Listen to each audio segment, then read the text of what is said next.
നിങ്ങളുടെ കഷ്ടപ്പാട് കണ്ട് സഹിക്കാൻ കഴിയാതെയാ ഞാനും നിന്റെ അച്ഛനും നാട്ടിലേക്ക് പോയത്. ഇപ്പൊ വീണ്ടും സ്വത്ത് നമുക്ക് തിരികെ കിട്ടി. എല്ലാവരും സന്തോഷത്തോടെ കഴിയുന്നു.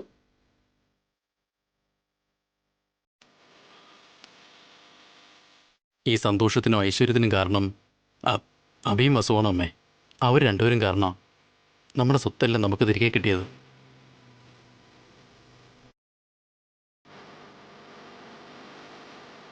വളരെ കഷ്ടപ്പെട്ടപ്പോഴും അഭിയും വസുവും ഞങ്ങളെല്ലാവരെയും വളരെ നന്നായിട്ടാണ് നോക്കിയതമ്മേ. ഒരു കുറവും വരുത്താതെ കാവ്യയുടെ കല്യാണവും നടത്തി തന്നു. കാവ്യയുടെ കല്യാണം കാരണം അഖിലും കാർത്തിയെ അമേരിക്കയിലേക്ക് പോകുന്നത് വരെ അവർ തടഞ്ഞു. അതല്ലേ ചെയ്തത്?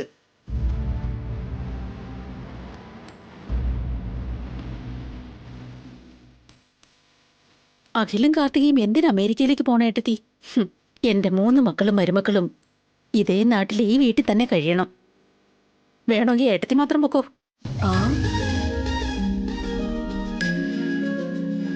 എനിക്കിത് വലിയ കാര്യമായിട്ടൊന്നും തോന്നില്ല. ഇളയമ്മ അമേരിക്കയിലേക്കല്ലമ്മേ, ദുബായിലേക്കാ പോകാൻ പോകുന്നത്.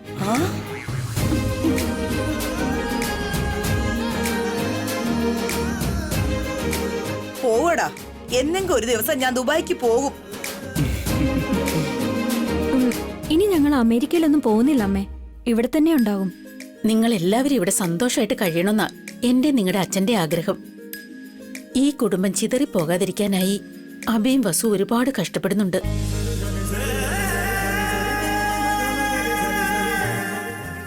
അങ്ങനെയൊന്നുമില്ലമ്മേ, ഞങ്ങൾ മാത്രമല്ല എല്ലാവരും കഷ്ടപ്പെടുക. പരസ്പരം അങ്ങോട്ടും ഇങ്ങോട്ടും സഹായിച്ച് സന്തോഷത്തോടെ കഴിയുന്നു. എല്ലാവരും ഒന്നിച്ചു നിൽക്കണമെന്ന് ഒരുമിച്ച് ആഗ്രഹിച്ചതുകൊണ്ടാ ഇപ്പൊ ഇങ്ങനെ ഒന്നിക്കാൻ കഴിഞ്ഞത്. ഈ കുടുംബത്തിന് വേണ്ടി ഈ കുടുംബത്തിലുള്ള എല്ലാവരും കഷ്ടപ്പെട്ടിട്ടുണ്ടമ്മേ. ഏട്ടന്മാരെ ഏട്ടത്തിമാരെയൊക്കെ വിട്ട് സ്വന്തം കാലിൽ നിൽക്കണമെന്ന് കുറച്ചു നാൾ മുന്നേ ഞാൻ ആഗ്രഹിച്ചിരുന്നതാ അമ്മേ. അതുകൊണ്ടാവും ദൈവം എനിക്ക് ഇങ്ങനെ ഒരു ശിക്ഷ തന്നത്.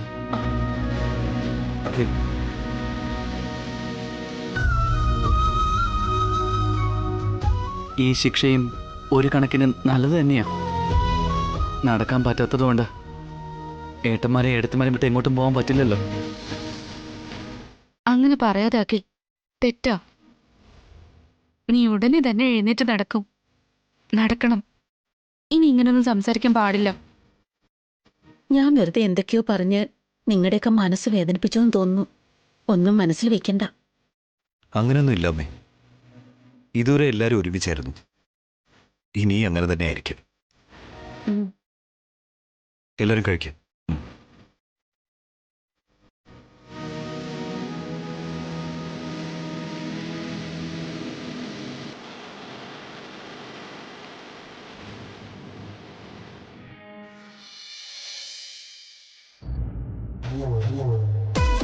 എന്താടി, ഞാൻ നിനക്ക് എന്ത് ദ്രോഹ ചെയ്തേ? എന്നോട് ഇങ്ങനെ കാണിക്കാനായിട്ട് എന്നെ കാല് വെച്ച് തള്ളിയിട്ട് ചട്നിയിൽ മുഖം കുത്തി വീണില്ല ഞാൻ. എന്നോട് എന്തിനാടി ഇത്ര ദേഷ്യം? ഞാൻ എപ്പോഴും നിന്നെ സഹായിച്ചിട്ടല്ലേ ഉള്ളൂ. ഞാൻ നിന്നെ ഒരിക്കലും പറ്റിച്ചിട്ടുമില്ല. സോറി ആന്റി, എന്റെ പ്ലാൻ പൊളിഞ്ഞു പോയതാ. എന്ത് പ്ലാന്? വസുവേട്ടത്തി വരുമ്പോ ഇടയ്ക്ക് കാല് വെച്ച് കൊണ്ടുവരുന്ന സാമ്പാറ് അമ്മയുടെ ദേഹത്തേക്ക് വീഴ്ത്തി വസുവേട്ടത്തിയെ അമ്മയെ കൊണ്ട് വഴക്ക് പറയിപ്പിക്കാനാ. പക്ഷെ സഡനായിട്ട് ആന്റി വന്ന് ചട്നിയിലേക്ക് മുഖം കുത്തി വീണു. ഈ പ്ലാനൊക്കെ എന്റെ അടുത്ത് ആദ്യം പറയണ്ടേ? അത് മുൻപേ പ്ലാനിട്ട് ചെയ്തതൊന്നുമല്ല, അപ്പൊ തോന്നിയത് അതുപോലെ ചെയ്തൂന്നേ ഉള്ളൂ. ഇനി എന്ത് ചെയ്താലും എന്റെ അടുത്ത് ആദ്യമേ പറ. ഇല്ലെങ്കിൽ ഞാൻ ഇതുപോലെ എന്തിലെങ്കിലും ചെന്ന് ചാടും. അതെനിക്ക് മനസ്സിലായി ആന്റി. ഇനി എന്ത് ചെയ്താലും അത് ഒന്നിച്ചു ചെയ്യാം. പതുക്കെ പതുക്കെ അമ്മയെ മാറ്റിയെടുത്ത് വസുവേട്ടത്തിക്ക് എതിരാക്കണം. വസുവേട്ടത്തി എന്നെയെ ആന്റിയെ മുഖത്ത് തല്ലിയതിന് നല്ല റിവഞ്ച് എടുക്കണം. അത് മാത്രമല്ല, പാതി സ്വത്ത് തരാന്ന് പറഞ്ഞതല്ലേ. എത്രയും പെട്ടെന്ന് തന്നെ ആ സ്വത്ത് നിന്റെ പേരിലേക്ക് എഴുതി വാങ്ങിക്കാൻ നോക്ക്. ഇല്ലെങ്കിൽ അവര് വാക്ക് മാറ്റും. ആന്റി പകുതി സ്വത്തിനെ കുറിച്ചാ ചിന്തിക്കുന്നത്. ഞാൻ മുഴുവൻ സ്വത്തും എനിക്ക് സ്വന്തമാക്കണമെന്നാ വിചാരിക്കുന്നെ. എന്ത്? മുഴുവൻ സ്വത്തോ? അതെ, ഈ മുഴുവൻ സ്വത്തിനും ഞാൻ മാത്രമായിരിക്കണം അവകാശി. അതൊക്കെ നടക്കുന്ന കാര്യാണോ? എന്തുകൊണ്ട് നടക്കില്ല? കുഞ്ഞിന്റെ രൂപത്തിൽ എനിക്കിപ്പോ ഒരു വരം കിട്ടിയിരിക്കുകയാണ്. ഈ കുഞ്ഞിന് വേണ്ടിയല്ലേ ഇവര് പകുതി സ്വത്ത് തരാമെന്ന് പറഞ്ഞത്. ഈ കുഞ്ഞിന്റെ കാരണവും പറഞ്ഞ് മുഴുവൻ സ്വത്ത് ഞാൻ കൈക്കലാക്കും. എല്ലാവരും എന്നെ അനുസരിക്കുന്ന രീതിയിൽ ഞാൻ കൊണ്ടെത്തിക്കും.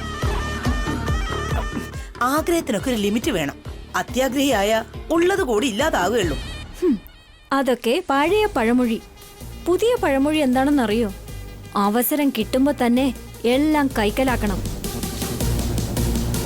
നിങ്ങളെപ്പോലെയുള്ള മുതിർന്നവർ പറയാറില്ലേ, അവസരം സൃഷ്ടിയുടെ മാതാവാണെന്ന്.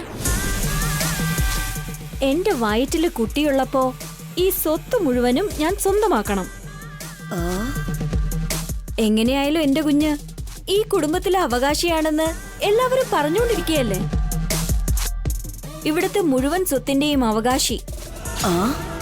എന്താടി കോമഡി ചെയ്തോണ്ടിരുന്ന വില്ലൻ സീരിയസ് വില്ലനായി മാറിയതുപോലെ? നിന്റെ ചെറിയ മണ്ടയിൽ ഇത്രയും വലിയ കുബുദ്ധി ഉണ്ടായിരുന്നോ? ആൽമരത്തിന്റെ തയ്യ് ചെറുതായിട്ട് തന്നെ ഇരിക്കും. ചെടി വളർന്ന് വലുതാകുമ്പോ വലിയ ആൽമരമായി മാറും. ശരിയാണ് മോളെ, നീ ഒരു ആൽമരാവുന്ന ലക്ഷണം ഒരുപാടുണ്ട്. സ്വത്ത് വന്നതിന് ശേഷം എന്നോടും കുറച്ച് കരുണ കാണിക്കണേ. അതൊക്കെ ചെയ്യാം ആന്റി. കുറച്ചു നേരം മുൻപ് എന്റെ പ്ലാൻ ഒന്ന് മിസ്സായി. എല്ലാവരും ഉറങ്ങുന്നതിന് മുൻപ് വസുവേട്ടത്തിക്ക് അമ്മയിൽ നിന്നും എന്തെങ്കിലും വഴക്ക് കേൾപ്പിക്കാൻ വഴിയുണ്ടോ എന്ന് നമുക്ക് നോക്കാം. ശരി വാ.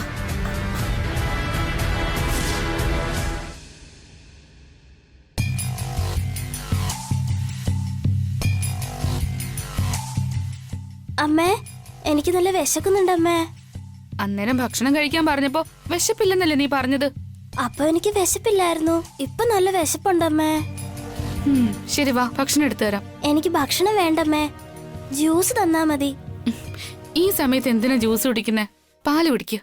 ഓക്കെ അമ്മേ. തൈര് ഉണ്ടാക്കാൻ വേണ്ടിട്ട് കുറച്ച് പാല് കാച്ചി വെച്ചിട്ടുണ്ട്. വാ, അതെടുത്തു തരാം.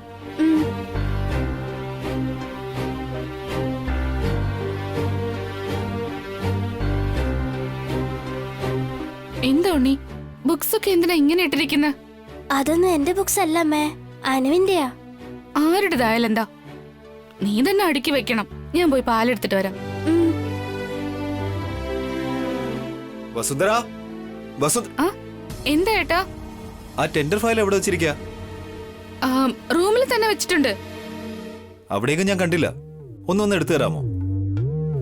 ശരി.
അതെ മോളെ, ഭക്ഷണം കഴിക്കണ്ട, പോയി പാല് കുടിച്ചാ മതി. ശരീരത്തിന് നല്ലതാ.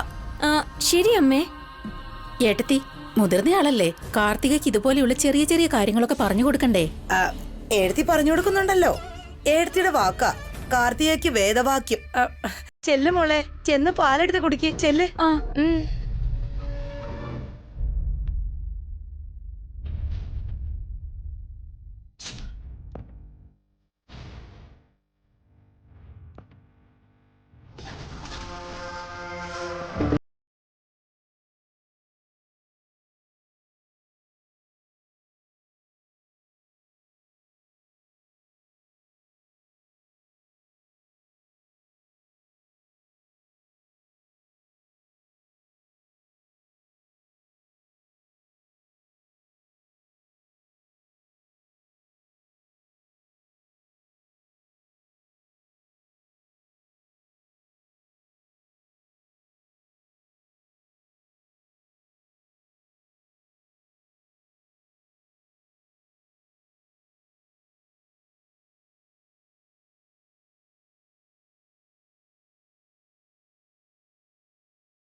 എന്തായി ചെയ്തേ?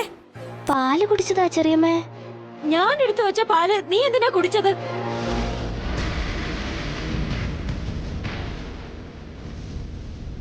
ഇത് ചെറിയമ്മ കൊണ്ടുവച്ച പാലായിരുന്നോ? അമ്മ കൊണ്ടുവച്ചതാന്നാ ഞാൻ കരുതിയേ. എന്തു പറ്റി മോളെ? കണ്ടില്ലേ ആന്റി, ഞാൻ എടുത്തു വെച്ച പാല് ഉണ്ണി എടുത്തു കുടിച്ചു. അയ്യോയ്യോ, നീ കുട്ടിയാണോ അതോ കുട്ടിച്ചാത്തനാണോ? നീ ഒരു കൊച്ചു ബഗാസുരനാണല്ലോടാ. നിനക്ക് വയറിന് പകരം ടാങ്കാണ്.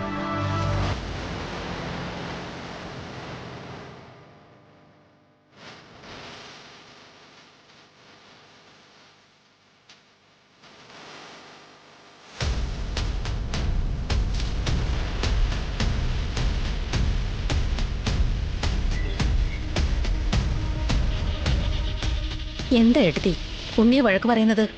എന്താ കാര്യം? ഇവനിപ്പ എന്താ ചെയ്തെന്നറിയോ എടുത്തി? ഇവള് ഗർഭിണിയാണെന്നൊരു ചിന്തയെങ്കിലും ഉണ്ടെങ്കിൽ ഉണ്ണി ഇവളോട് ഇങ്ങനെയൊക്കെ കാണിക്കോ?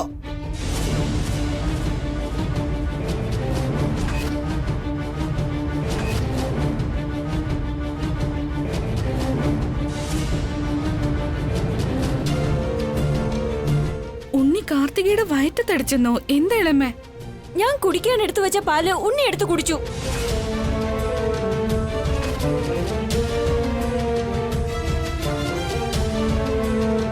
രാത്രി ഉണ്ണി ഭക്ഷണം കഴിച്ചിട്ടില്ലായിരുന്നു. അവന് വിശക്കുന്നു പറഞ്ഞപ്പോ ഞാൻ ആ പാലെടുത്ത് തരാന്ന് പറഞ്ഞ. കേട്ടില്ലേ എടത്തി?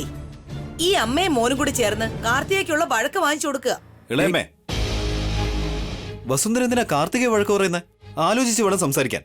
കാർത്തിക ഇപ്പൊ ഒരാള് മാത്രമല്ല, അവളുടെ വയറ്റിലുള്ള കുഞ്ഞിനും വശിക്കില്ലേ? കുറച്ചു മുമ്പ് ഇവക്ക് വിശക്കൊന്നു പറഞ്ഞതേ ഉള്ളൂ. അപ്പൊ നിന്റെ അമ്മയാ കാർത്തികയോട് പാലെടുത്ത് കുടിക്കാൻ പറഞ്ഞത്. നിന്റെ ഭാര്യയും വളർത്തുമകനും കൂടി ചേർന്ന് ഇവളെ പാല് കുടിക്കാൻ പോലും സമ്മതിച്ചില്ല. ജനിക്കാൻ പോകുന്ന കുഞ്ഞിനെ പട്ടിണിക്ക് വരെ ഇട്ടു.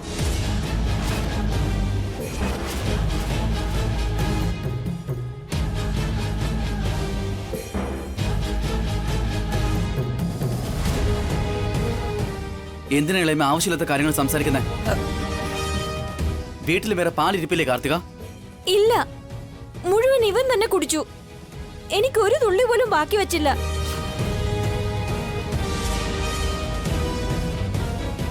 സോറി ചെറിയമ്മേ, അത് ചെറിയമ്മ എടുത്തു വെച്ച പാലാന്ന് ഞാൻ അറിഞ്ഞിരുന്നില്ല.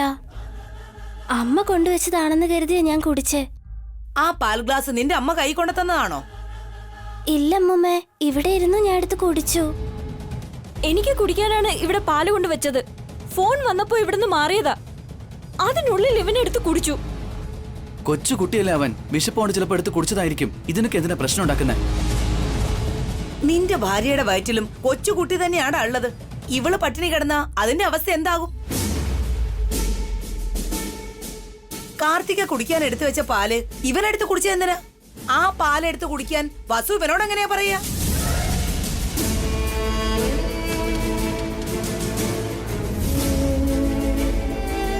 ഈ വീട്ടിലുള്ളതെല്ലാം ഇവർക്ക് മാത്രമാണെന്നാണോ? മറ്റുള്ളവരെല്ലാം പട്ടിണി കിടന്നങ്ങ് ചാവട്ടെ എന്നാണോ? ഇളയമേ, വസു ഉണ്ണി അത്തരക്കാരൊന്നും അല്ല. ആവശ്യമില്ലാത്ത കാര്യം പറയരുത്. ആവശ്യം വന്നാ അവര് പട്ടിണി കിടന്ന് മറ്റുള്ളവർക്ക് ആഹാരം കൊടുക്കുന്നല്ലാതെ ഓരോരുത്തരുടെ വയറ്റത്തടിച്ച് മറ്റുള്ളവർക്ക് ബുദ്ധിമുട്ടുണ്ടാക്കുന്നവരല്ല. പിന്നെ ഇവിടെ ഇപ്പൊ നടന്നത് എന്താ? എന്നെ പട്ടിണിക്ക് ഇടാൻ വേണ്ടിട്ടല്ലേ വസു ഏട്ടത്തി ഉണ്ണിയോട് പാല് കുടിക്കാൻ പറഞ്ഞത്. സോറി കാർത്തിക, നീ ഇപ്പൊ പാല് കുടിക്കുമെന്ന് ഞാൻ അറിഞ്ഞിരുന്നില്ല. ഗർഭിണിയായവള് രാത്രി പാല് കുടിക്കല്ലാതെ കട്ടിയുള്ള ഭക്ഷണം വല്ലതും കഴിച്ചാ അത് ദഹിക്കോ? എടുത്തി പറ. ഇതൊക്കെ നോക്കണ്ടേ വസു? കാർത്തികയെ കുറിച്ച് നീ ഒന്ന് ആലോചിക്കണ്ടേ? അവൾ ഉണ്ണിയുടെ കാര്യല്ലാതെ വേറെ ആരുടെ കാര്യം നോക്കില്ല എടുത്തി. അവന്റെ വയറ് നിറഞ്ഞാ മതി. വേറെ ആരുടെ വയറ് വെച്ചെന്നാലും വസുവിന് ഒരു പ്രശ്നവും ഇല്ല. ഏയ് ഇളയമേ, വസുന്ധര ഇങ്ങനെയൊന്നും പറയുന്നത് ശരിയല്ല. വെറുതെ അവളെ കുറ്റപ്പെടുത്തരുത്. അതുമാത്രമല്ല, ഒരു ഗ്ലാസ് പാലിന് വേണ്ടി എന്തിനാ ഇങ്ങനെ വഴക്കുണ്ടാക്കുന്നത്? പാലില്ലെങ്കിൽ ജ്യൂസ് പോയി കുടിക്കുക. ജ്യൂസ് ഇല്ലെങ്കിൽ ഭക്ഷണം എന്തെങ്കിലും കഴിച്ചോളാം. ഇവിടെ വിഷയം അതല്ല. എന്നെ കുറിച്ച് വസു ഏട്ടത്തി ഉണ്ണി ഒന്ന് ആലോചിക്കണ്ടേ? ഞാനിപ്പോ ഒരാളല്ല. എന്റെ വയറ്റില് നമ്മുടെ കുഞ്ഞില്ലേ? ദേ നോക്കുണ്ണി, നിന്റെ ചെറിയമ്മയ്ക്ക് ജനിക്കാൻ പോകുന്ന കുട്ടി നിന്റെ അനിയത്തിയോ അനിയനോ ആയിരിക്കും. ഇനി നീ അവരെപ്പറ്റി ആലോചിക്കണം. സ്വന്തം കാര്യം മാത്രം നോക്കരുത്, ശരിയല്ലേ?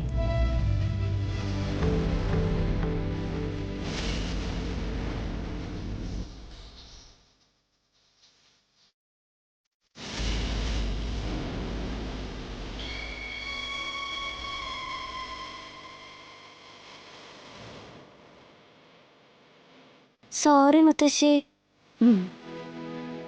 ഇതിനൊന്നും ഒരു കുറവുമില്ല. നീ അത്ര ചെറിയ കൊച്ചൊന്നല്ല, വലുതായിക്കൊണ്ടിരിക്കുക. കുറച്ച് ബുദ്ധിയും വളർത്തണം. അല്ലാതെ തിന്നേണ്ട കാര്യം മാത്രം നോക്കി നടന്നാ പോരാ. ഉണ്ണി നിങ്ങളെപ്പോലെ ആർത്തി പണ്ടാരൊന്നും അല്ല. ആദ്യം ഈ വായി വരുന്ന പറയുന്നേക്കൊന്ന് നിർത്ത്. വസുന്ധര, നാളെ മുതൽ കുറച്ച് കൂടുതൽ പാല് വാങ്ങിക്കണം. ആർക്കും ഇനി പ്രശ്നങ്ങൾ ഉണ്ടാവരുത്.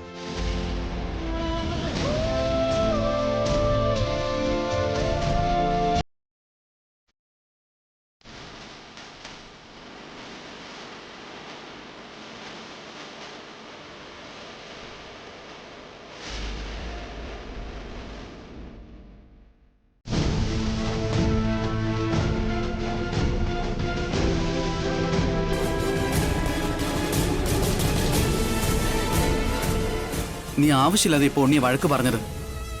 നിനക്ക് കുറച്ചൊന്ന് അഡ്ജസ്റ്റ് ചെയ്യാൻ പറ്റില്ലേ? ഗർഭിണിയായ ഇവളെന്തിനാണ് അഡ്ജസ്റ്റ് ചെയ്ത് ജീവിക്കുന്നേ? ഇങ്ങനെ സംസാരിക്കാൻ നിനക്ക് നാണോ അല്ലേടാ? നിങ്ങൾക്ക് മതിയായല്ലോ അല്ലേ? ഓരോ ചെറിയ കാര്യവും വലുതാക്കിക്കൊണ്ടിരിക്കും. ഇതെങ്ങനെയാടാ ചെറിയ വിഷയാവുന്നേ? ജനിക്കാൻ പോകുന്ന കുഞ്ഞിന്റെ കാര്യ. നമുക്ക് വായുള്ളത് കൊണ്ട് വിശക്കുന്നെങ്കിൽ വാ തുറന്ന് പറയാം. വയറ്റിൽ കിടക്കുന്ന കുഞ്ഞെങ്ങനെയാടാ പറയാ? കാർത്തികയ്ക്ക് പറയാലോ ഇളയമേ, വിശപ്പുണ്ടെങ്കിൽ അവൾ പറഞ്ഞോളും വിശക്കുന്നുണ്ടെന്ന്. വിശപ്പുള്ളത് കൊണ്ടാ പാല് കുടിച്ചിട്ട് പോയി കിടക്കാന്ന് വിചാരിച്ചത്. ഈ അമ്മയും മോനും കൂടെ ഉണ്ടായിരുന്ന പാല് മൊത്തം കുടിച്ചു തീർത്തു. എന്തെങ്കിലും ചോദിച്ചാ ചാരി എന്ന് പറയും.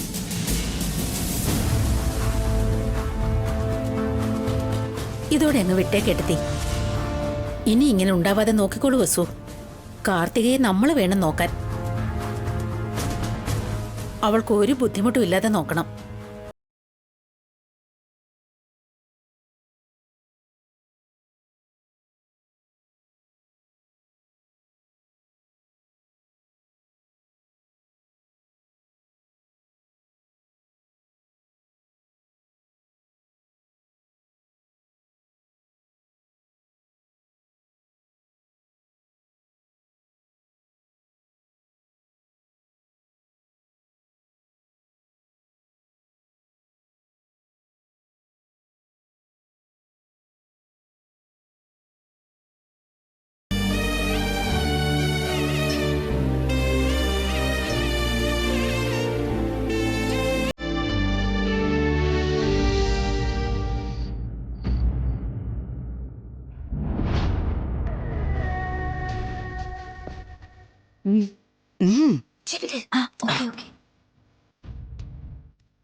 അമ്മേ, എന്നോട് ക്ഷമിക്കമ്മേ. അയ്യോ അയ്യോ, എന്താ മോളെ ഇത്? നീ എന്ത് തെറ്റ് ചെയ്തിട്ടാ ഞാൻ നിന്നോട് ക്ഷമിക്കണ്ടേ?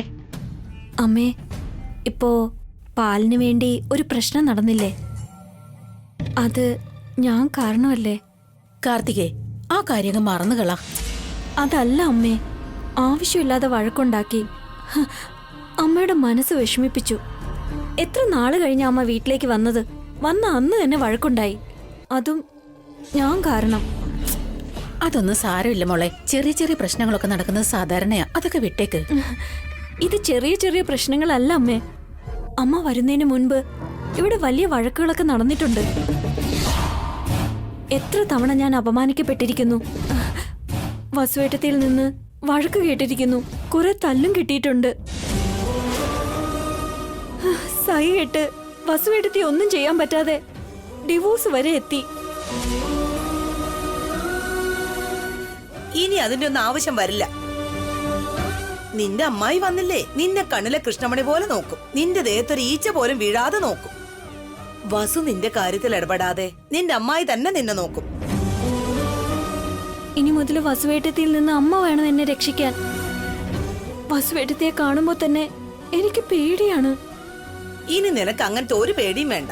അതാ ഞാൻ പറഞ്ഞില്ലേ, നിന്റെ അമ്മായി നിനക്കിനി എല്ലാത്തിനും തുണയായിട്ട് നിൽക്കും. ആ വസുവിന് നിന്റെ മുഖത്ത് പോലും നോക്കാൻ പേടിക്കും. എന്താ എടുത്തി, അങ്ങനെയല്ലേ? വസു അങ്ങനെയുള്ളൊരു പെണ്ണല്ല ഏട്ടത്തി. അവൾ എന്ത് ചെയ്താലും അതിലൊരു കാരണം ഉണ്ടാവും. അങ്ങനെ എടുത്തിയെ വിശ്വസിപ്പിച്ചിരിക്കുക. ആ വിശ്വാസത്തിലാ അവൾ ഇതൊക്കെ ചെയ്യുന്നത്. പക്ഷെ വസു എടുത്തി വിചാരിക്കുന്ന പോലെ അത്ര നല്ലവളല്ല. ഞാൻ പ്രഗ്നന്റ് ആയിട്ടിരിക്കുകയല്ലേ, ഞാൻ കള്ളം പറയൂ അമ്മേ? ഓരോ ദിവസവും വസുവേട്ടത്തി എനിക്ക് തരുന്ന ടോർച്ചറിന് എനിക്ക് ഭക്ഷണം പോലും കഴിക്കാൻ തോന്നാറില്ല, ഉറങ്ങാൻ പോലും പറ്റുന്നില്ല. അതേ എടുത്തി, കണ്ടില്ലേ ഇവള് ക്ഷീണിച്ചു പോയത്? വീട്ടിലുള്ളവരൊക്കെ മത്തങ്ങ പോലെയുണ്ട്, ഇവള് മാത്രം പടവലങ്ങ പോലെ. ഒന്ന് തള്ളി വിട്ടാ. എടുത്തി എന്താ ഈ ചെയ്യുന്നേ? പ്രഗ്നന്റ് ആയിരിക്കും നമ്മളെ താഴെ തള്ളിയിടാണോ? ഏടത്തിയെ മനസ്സിലാക്കിക്കാൻ വേണ്ടി ഞാൻ ചെയ്തതാ. ഇവൾ എനിക്ക് സ്വന്തം മോളെ പോലെയാ. ഞാൻ ഇവളോട് അങ്ങനെയൊക്കെ ചെയ്യോ? ആന്റി ഇല്ലായിരുന്നെങ്കി ഞാൻ എപ്പോഴേ ഈ വീട് വിട്ട്, ചിലപ്പോ ഈ ലോകം വിട്ട് തന്നെ പോയല്ലേ അമ്മേ. ഇത്രയും നാള് ആന്റി എന്നെ രക്ഷിച്ചു നിർത്തിയത്. ആ വസുവിനെ കാണുമ്പോ എനിക്ക് തന്നെ പേടിയെടുത്തി. എന്നോട് അവക്ക് ഒരു ബഹുമാനവും ഇല്ല. ഞാൻ ഇവളെ സപ്പോർട്ട് ചെയ്യുന്നത് കൊണ്ട് എന്നെ 2-3 പ്രാവശ്യം അവൾ അടിച്ചിട്ടുണ്ട്. പുറത്തിറങ്ങാൻ നാണക്കേടല്ലേ? ഈ വീട്ടിൽ നിന്ന് എന്നെ പുറത്താക്കാൻ വരെ നോക്കിയതാ. എന്തുകൊണ്ട് ഇത്രയും നാളായിട്ട് ആരും എന്നോട് ഈ കാര്യം പറഞ്ഞില്ല? അമ്മ അതിന് ഇവിടെ നിന്നും ദൂരെ അല്ലായിരുന്നോ? ഇവിടെ നടക്കുന്നതൊക്കെ പറഞ്ഞ് അമ്മ എന്തിനാ വിഷമിപ്പിക്കുന്നതെന്ന് വിചാരിച്ചു. ഇപ്പൊ എടുത്തി ഇവിടെ ഉണ്ടല്ലോ. ഇനി ആ വസുവിന്റെ കാര്യം എടുത്തി തന്നെ നോക്കണം. എടുത്തി വേണം ഞങ്ങൾക്ക് തുണയായിട്ട് നിൽക്കാൻ. ശരി, ഞാൻ നോക്കിക്കോളാം. രണ്ടുപേരും പോയി ഉറങ്ങ. താങ്ക്സ് അമ്മേ. Good night. ഗുഡ് നൈറ്റ് എടുത്തി. ഗുഡ് നൈറ്റ് ഏട്ടത്തി.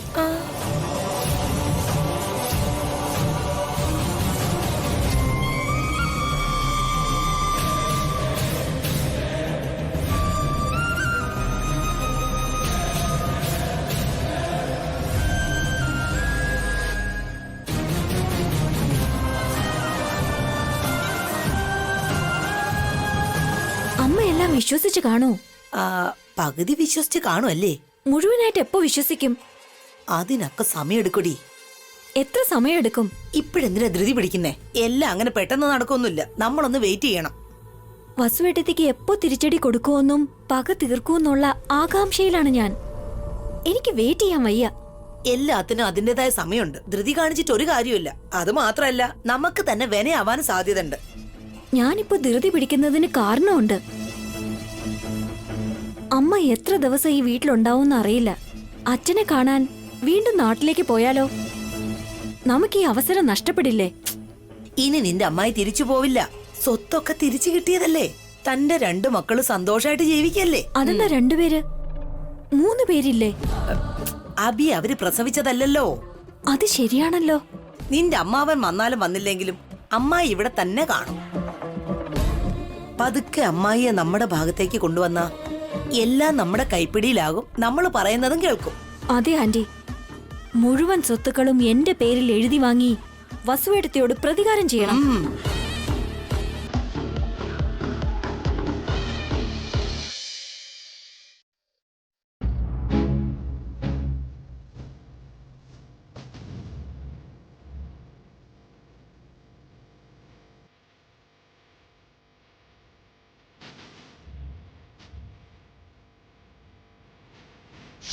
കാർത്തിക കുടിക്കാൻ എടുത്തു വെച്ച പാല് ഇവനെങ്ങനെയാ കുടിക്കുക? ആ പാലെടുത്ത് കുടിക്കാൻ വസു എങ്ങനെയാ ഇവനോട് പറയാ? സൂക്ഷിക്കണ്ടേ വസു? കാർത്തികയെക്കുറിച്ച് നീ ഒന്ന് ആലോചിക്കണ്ടേ? നീ ഇനി അവരെക്കുറിച്ചും ആലോചിക്കണം.